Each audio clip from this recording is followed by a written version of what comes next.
मुंबई में मस्जिदों पर लगे लाउडस्पीकर को लेकर राजनीतिक सरगर्मी तेज हो गई है। महाराष्ट्र नवनिर्माण सेना के मुख्यालय में रविवार को स्पीकर लगाकर हनुमान चालीसा का पाठ बजाया गया। इस पर मुंबई पुलिस ने कार्रवाई करते हुए एमएनएस नेता महेंद्र भानुशाली को हिरासत में ले लिया। दरअसल एमएनएस प्रमुख राज ठाकरे ने महाराष्ट्र सरकार से मस्जिदों से लाउडस्पीकर हटाने को कहा था। उन्होंने कहा था कि अगर मस्जिदों से लाउडस्पीकर नहीं हटाए गए तो मस्जिदों के सामने लाउडस्पीकर लगाकर हनुमान चालीसा बजाया जाएगा।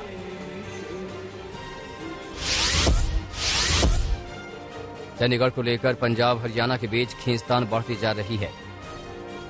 पंजाब सरकार के प्रस्ताव के बाद अब हरियाणा सरकार भी ऐसा ही प्रस्ताव लाने की तैयारी कर रही है।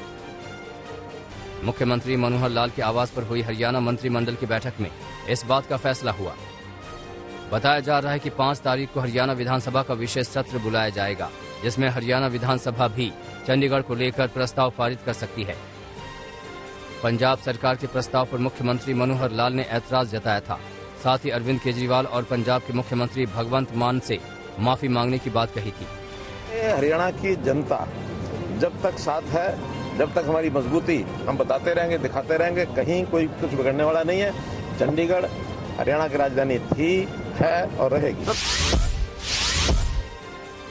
यूपी में बीजेपी के अध्यक्ष के नाम को लेकर मंथन तेज हो गया है। सूत्रों के मुताबिक किसी सांसद को यूपी बीजेपी के अध्यक्ष पद की जिम्मेदारी मिल सकती है। साथ ही पार्टी अध्यक्ष पद पर किसी ब्राह्मण चेहरे पर दांव लगा सकती है। स्वतंत्र देव सिंह के योगी मंत्रिमंडल में शामिल होने के बाद यूपी बीजेपी के लिए अध्यक्ष के नामों पर चर्चा चल रही है। गोवा सरकार में मंत्रालय का बंटवारा हो गया है। नई कैबिनेट में मुख्यमंत्री प्रमोद सावंत ने खुद के पास गृह मंत्रालय और वित्त मंत्रालय रखा है। वहीं विश्वजीत राणे को स्वास्थ्य, शहरी विकास और वन विभाग दिया गया है। मोविन गोहिनों को ट्रांसपोर्ट, इंडस्ट्री और पंचायत मंत्रालय दिया गया है। रवि नायक को कृषि और सिविल सप्लाई विभाग मिला है। पश्चिम बंगाल के बीरभूम में हुई हिंसा को लेकर सीबीआई की टीम के साथ बड़ी सफलता मिली है। जानकारी मिली है कि टीएमसी नेता भादु शेख की हत्या के आरोपी के घर के पास बम बरामद हुए हैं। बताया जा रहा है कि ये बम मिट्टी के अंदर दबाए गए थे। सीबीआई की टीम ने सूचना पर बकुई गांव में रेड मारी थी।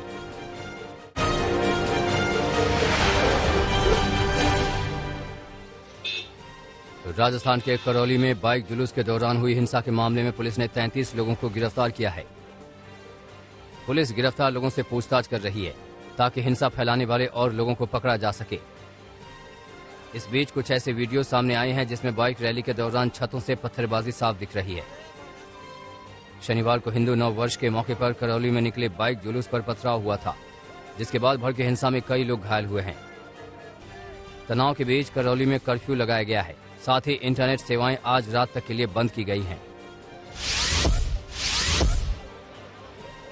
विपक्ष के गठबंधन का नेतृत्व करने से एनसीपी प्रमुख शरद पवार ने इनकार कर दिया है। शरद पवार ने साफ कर दिया है कि अगर विपक्षी पार्टियां साथ आती हैं तो वो उसका नेतृत्व करने के लिए तैयार नहीं है। हालांकि उन्होंने कहा है कि वो विपक्ष को एक मंच पर लाने में अपनी भूमिका निभाने के लिए तैयार हैं। पिछले कुछ समय से एनसीपी प्रमुख शरद पवार को यूपीए का चेयरमैन बनाने की मांग उठ रही है। एनसीपी के अलावा शिवसेना सांसद संजय राउत ने भी शरद पवार को यूपीए अध्यक्ष बनाने की मांग का समर्थन किया था। शिवसेना सांसद संजय राउत ने उद्धव ठाकरे पर राज ठाकरे की टिप्पणी का जवाब दिया है। संजय राउत ने कहा है कि राज ठाकरे को निकाय चुनाव के नतीजों के बाद ही उद्धव ठाकरे के 2.5 साल के मुख्यमंत्री पद वाले वादे की याद आ रही है। संजय राउत ने राज ठाकरे पर हमला करते हुए कहा कि इनकी अक्ल इतनी देर बाद जाकर खुली है। बीजेपी और शिवसेना में क्या हुआ है वो हम दोनों देख लेंगे। दरअसल राज ठाकरे ने एक कार्यक्रम में कहा था कि महाराष्ट्र की जनता ने शिवसेना को एनसीपी और कांग्रेस के साथ जाने के लिए समर्थन नहीं दिया था।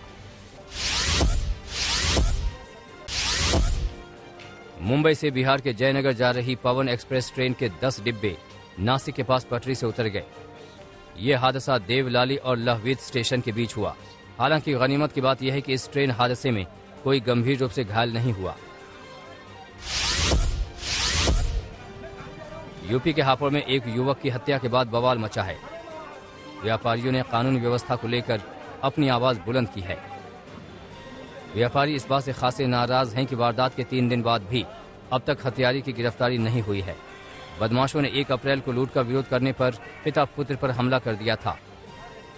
व्यापारी के बेटे को बदमाशों ने गोली मार दी, जिसकी मौत इलाज के दौरान हो गई।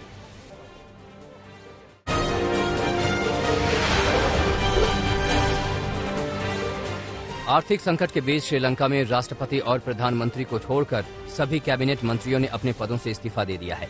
इस्तीफों की लिस्ट में पीएम के बेटे नमल राजपक्षे भी शामिल हैं, जिन्होंने अपने सभी पदों को तुरंत छोड़ दिया है। नमल राजपक्षे ने उम्मीद जताई है कि इस कदम से देश में हालात नियंत्रित करने में मदद मिलेगी। ऐसी खबरें आ रही हैं कि हालात से निपटने के लिए श्रीलंका में विपक्षी दलों के साथ मिलकर सरकार बनाई जा सकती है। श्रीलंका इस वक्त अपने सबसे भयानक दौर से गुजर रहा है। महंगाई आसमान पर है, पेट्रोल डीजल खत्म हो रहा है। सरकार के पास बाहर से सामान मंगाने के लिए फंड नहीं है। देश में जन आक्रोश तेजी से बढ़ रहा है। श्रीलंका की सरकार आपातकाल लगा चुकी है। हालांकि श्रीलंका की मदद के लिए भारत ने डीजल और चावल की खेप भेजी है, लेकिन हालात सुधरते हुए नहीं दिखाई दे रहे हैं। कर्ज और विदेशी मुद्रा के खर्च की तलवार ने एक पूरे के पूरे देश को घुटनों पर ला दिया है। आज तक की टीम श्रीलंका से सुपर एक्सक्लूसिव ग्राउंड रिपोर्ट भेजी है, जिसके मुताबिक श्रीलंका में 1 लीटर दूध की कीमत 1800 रुपए तक पहुंच गई है। आलू 200 रुपए किलो बिक रहा है। 13 घंटे बिजली गुल रहती है। गुस्साए लोग सड़कों पर उतर आए हैं। श्रीलंका के तमाम शहरों में आगजनी और तोड़फोड़ के रूप में लोगों का गुस्सा निकल रहा है। श्रीलंका की सरकार के सामने संकट इतना बड़ा है कि बाहर देशों से जरूरी सामान इंपोर्ट करने के लिए डॉलर नहीं है। पेट्रोल डीजल से लेकर खाने पीने की चीजों तक और कोयला और नेचुरल गैस से लेकर जरूरी दवाओं तक श्रीलंका दूसरे देशों पर निर्भर है। सरकार के पास पैसा नहीं है, इसलिए रोजमर्रा के सामान की सप्लाई रुक गई है और जो सामान बचा कुचा है उसकी कीमतें लोगों की हैसियतों से बाहर हो चुकी है। बिजली की कमी से कारखानों से लेकर अस्पताल तक बंद हो गए हैं। लोगों का रोजगार छिन चुका है। महंगाई हर रोज बढ़ रही है। ऐसे में श्रीलंका के लोग भारी संख्या में पलायन की तैयारी में हैं और उनके पास सबसे नजदीक एकमात्र देश है भारत। चिंता की बात यह है कि श्रीलंका के तमिल बहुल इलाकों में लोगों का पलायन तमिलनाडु के इलाकों में शुरू हो चुका है।